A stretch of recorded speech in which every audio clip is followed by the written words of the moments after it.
Bismillahirrahmanirrahim. Faslun fi ahkamil qasamah. Faslun utawi iki ku fasal suci fi ahkamil qasamati ing dalam jelasake hukume sumpah. Wa ya utawi qasama iku aimanut dimai pira-pira sumpah sebab mateni. Fasal ini menjelaskan hukumnya sumpah yang terdapat di dalam kasus pembunuhan. Wa idzak tarona lan arikalane bebarengan bidak wadami kelawan Allah ya Rabbi ya Karim pengakuan mateni. Apa lausun bukti bimusallasatin kelawan sak kang den titik. Wa huwa utawi laus lughatan ing dalam cara lughate iku adhafu makna apes. Jika ada bukti bersamaan dengan tuduhan. Nah, bukti itu secara syariat itu apa? Lughatnya. Namanya laus atau bukti. Bukti ambil saksi saja loh. Kuat mana? Saksi. Ya, kuat saksi. Karena laus atau bukti secara lughat di dalam ilmu fikih adalah ad-dhafu, apes. Gitu ya, apes. Jadi bukti, ada bukti itu masih lemah. Bukti lemah itu ada tak? Ada. Mestinya saksi itu dua, ternyata saksinya satu. Ini tidak kuat tuduhannya. Kalau ada saksi tentang pembunuhan dan saksinya itu laki-laki dua, kuat. Paham ya? Itu kuat. Atau ada saksi, tapi masih kecil. Ion, masih kecil. Dijadikan saksi, itu nggak bisa. Lemah itu. Makanya itu adalah laus. Ion itu berarti bukan saksi. Karena masih kecil. Maka masuknya ke laus, bukti. Ingat, laus dan saksi, mana yang kuat di antara keduanya? Saksi.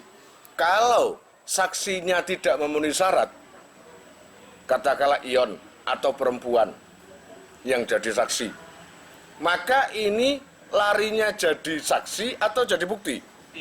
Bukti. Karena apa? Lemah.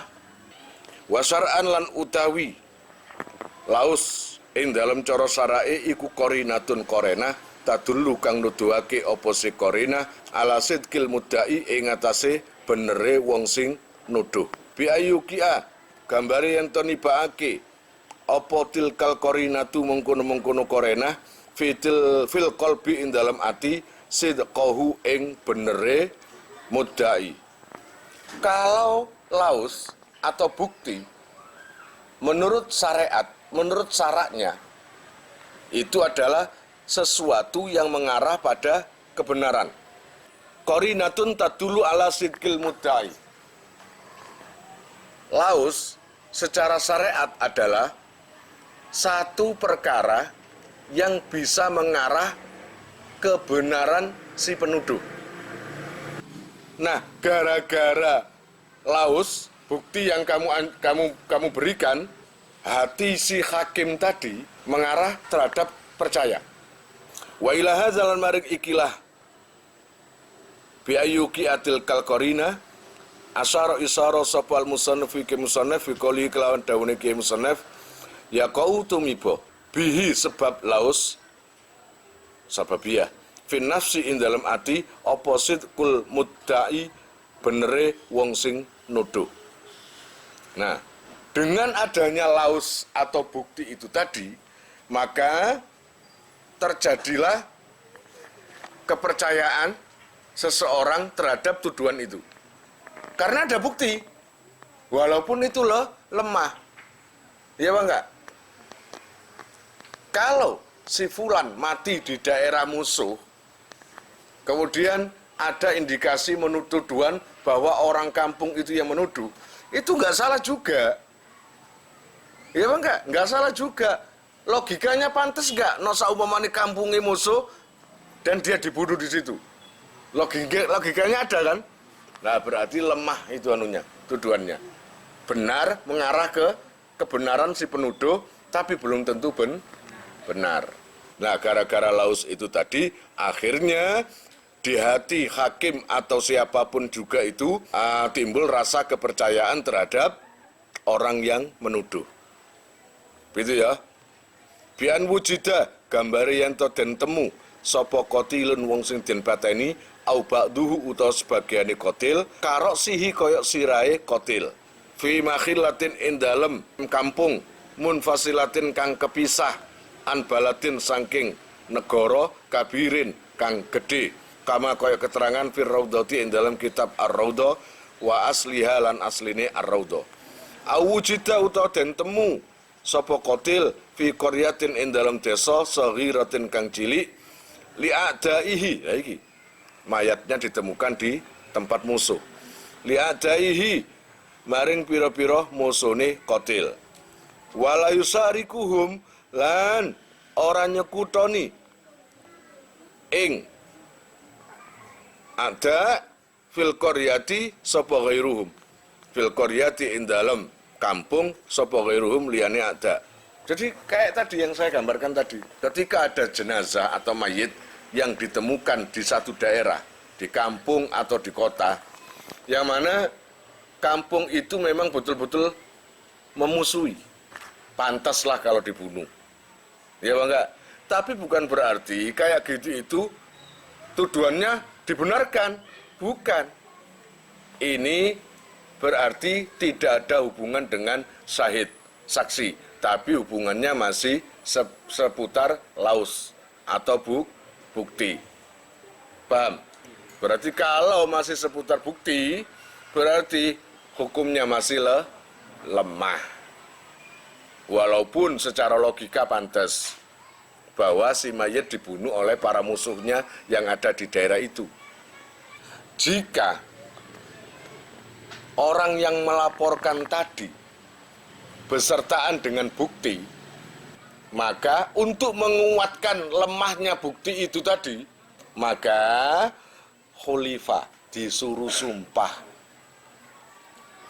Agar apa sumpah itu gunanya? Agar bukti yang lemah tadi menjadi kuat. Paham? Khalifah mongko den sumpah sapa al-mudda'i wong sing nuduh khamsina kelawan 50 apane yaminan sumpai. Saya saya beranggapan yang membunuh itu si fulan. Ada buktinya, ada. Diterima dulu kasusnya baru disumpah. Paham? Baru disumpah. Tapi kalau nggak ada bukti, beda lagi nanti kasusnya, arahnya. Paham ya? Ini bagi penuduh yang punya bukti. Lah sumpahnya itu berapa kali? 50 kali. Gitu loh. Untuk menguatkan bukti yang diajukan penuduh, disuruh sumpah 50 kali. Kalau dia benar-benar punya bukti yang valid, pasti dia berani sumpah. Pembunuhan itu berakibat kisos. Nah, kalau kisos nggak terjadi atau diampuni, larinya ke diat. Kalau membunuh laki-laki Islam, ya diatnya utuh. Kira-kira berapa diatnya? 100 onta.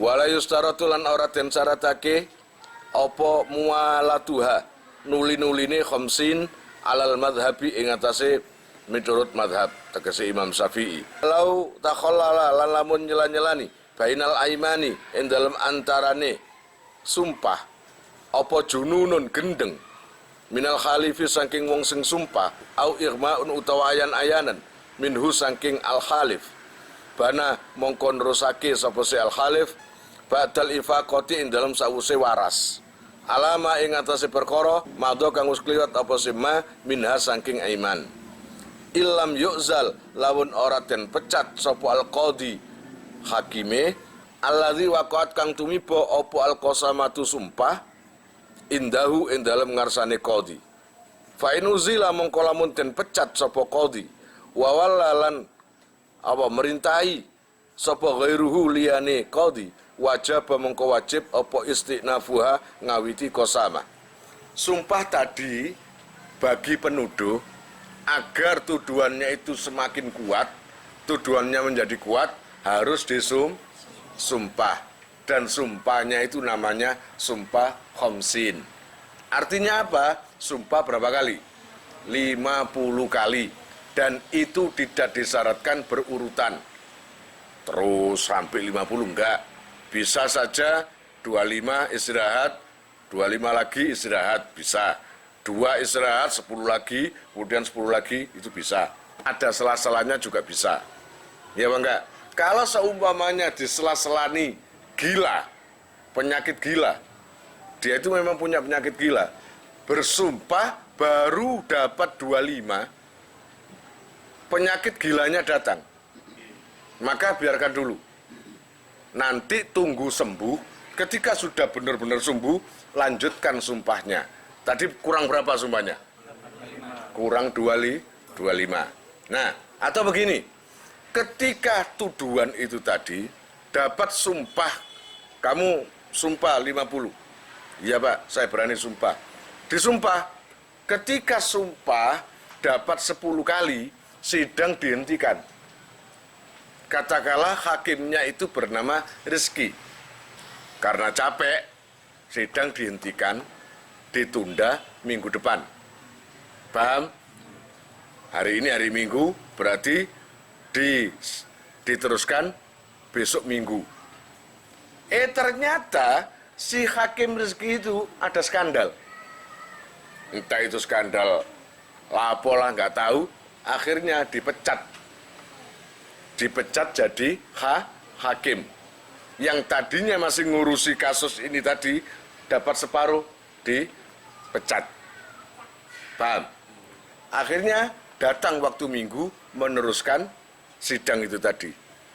Apakah orang yang menuduh tadi, yang sumpah 50, melanjutkan yang 25, atau mengawali lagi? Karena hakimnya sudah berubah. Harus mengawali lagi. Wa idza khalafa lan ari kalane sumpah sapa al mudda'i wong sing dakwah, istahaqqa mongko ngekhai sapa se mudda'i adiyata ing diat. Wala taqau lan ora tumiba apa al-qasamatu sumpah fi qat'i tarafin ing dalem masalah mutilasi atau ngetok anggota badan. Kita bahas penuduh yang disuruh sumpah itu tadi karena untuk menguatkan tuduhannya, buktinya itu. Akhirnya sumpah berapa kali? 50 kali, dilanjutkan, sumpah dilakoni. Nah, ketika sumpah itu sudah dilakukan sempurna, maka hukum diat baru ada. Kalau sudah sumpah, betul-betul terjadi pembunuhan, dan kalau yang dibunuh itu adalah orang Islam, maka dendanya 100 onta, berikan pada keluarga korban atau siapalah gitu ya. Nah, sumpah 50 itu tadi hanya berlaku pada bab pembunuhan. Tidak dianjurkan, bukan. Tidak ada di dalam kasus mutilasi. Kalau bab pembunuhan, kasus pembunuhan, ada sumpah 50 itu. Untuk menguatkan buktinya. Ya, tapi di dalam bab pemotongan atau kasus pemotongan tubuh, maka tidak ada sumpah. Tidak ada sumpah 50. Wa illam yakun lan lamun ora ono iku hunaka ing dalem tuduhan mateni ngono ya kene apa lausun bukti fal yaminu mongko utawi sumpah iku alal mudda'a aleh ing atase tertuduh, yang dituduh, paham? Yang dituduh. Fa yakhlifu mongko sumpah sapa se mudda'a aleh khamsina kelawan 50 apane yaminan sumpahe. Kalau seumpamanya orang yang menuduh nggak ada bukti, gitu, nggak ada bukti, maka nggak dituntut sumpah. Paham? Kok nggak ada bukti ngapain? Sumpah itu bagi yang punya bukti. Orang yang menuduh ternyata punya bukti, maka disuruh sumpah karena untuk menguatkan tuduhannya itu. Paham? Nah, kalau tidak punya bukti, maka sebaliknya. Apa sebaliknya? Tidak disuruh sumpah, tapi yang disuruh sumpah adalah yang dituduh. Kalau yang dituduh itu berani sumpah 50, maka batal sudah tuduhannya itu. Artinya bebas. Wala qatilin nafsi, lan iku wajib ing atase pembunuh awa-awaan. Tegese mateni jiwa, mateni menungso. Al muharramati ngene ya. Kang den haramake amdan kelawan sengaja au khotoan utawa luput au sibha amatin au sibha amtin utawa serupa nejo. Kafaratun khabar muqaddam mubtada muakhar. Mubtada sing diakhirno. Kafaratun utawi bayar kafarah bagi pembunuh jiwa, pembunuh orang yang diharamkan, muharramat yang diharamkan, baik itu secara sengaja atau karena kesalahan atau semi sengaja, gitu, maka bayar kafarah. Walau kana lan lamun ono sapa alqatilu wong sing mateni iku sobiyan bocah cilik au majnunan utawa wong gendeng, fayutiku mongko merdekaake sapa alwali wali anhuma atas nama karune sobi lan majnun mimalihima saking bondone sobi lan majnun pun. Kalau pembunuhnya itu anak kecil, kalau memang walinya, bapaknya anak kecil itu hidup di zaman dulu, punya budak, maka dendanya adalah, kafarotnya adalah membebaskan budak. Artinya begini, kalau sekarang masih ada budak, maka orang tua anak kecil itu tadi disuruh mengeluarkan uang untuk membeli budak, lalu dimerdekakan. Bukan dibeli, kemudian dipekerjakan, bukan. Habis dibeli, dibebaskan. Dari uang siapa? Uangnya anak kecil itu. Nah, kafarohnya itu gimana? Kafaroh membunuh orang yang diharamkan. Wal kafaratu lan utai kafaroh iku itku rokobatin bebasake budak mukminatin kang iman, salimatin kang selamat, minal uyubi saking piro-piro cacat, al mudir roti kang bahayai, ayil mukhillati tegese kang nyacatake apa se uyub bil amali kelawan penggawean wal kasbi lan tegese penggawean. Kafaro adalah membebaskan budak, yaitu tadi beli kemudian dibebaskan. Nah, beli budaknya itu jika kamu budak perempuan yang Islam, perempuan mukminah. Jadi itku rokobah mukminah. Membeli budak kemudian dibebaskan. Gitu loh. Allah ya Rabbi ya Karim, yang mana budak yang dibebaskan itu atau yang dibeli itu harus budak yang tidak cacat, yang bisa bekerja. Jasadnya utuh, bisa bekerja, dan bisa mengerjakan apapun lah. Nah, kalau semuanya budak zaman sekarang nggak ada. Apa nggak ada gantinya? Ada. Fa'ilam yajid mongko lamun ora nemu sapa si qatil. Si pembunuh tadi nggak menemukan budak. Ha ing Allah ya Rabbi ya Karim rokoba.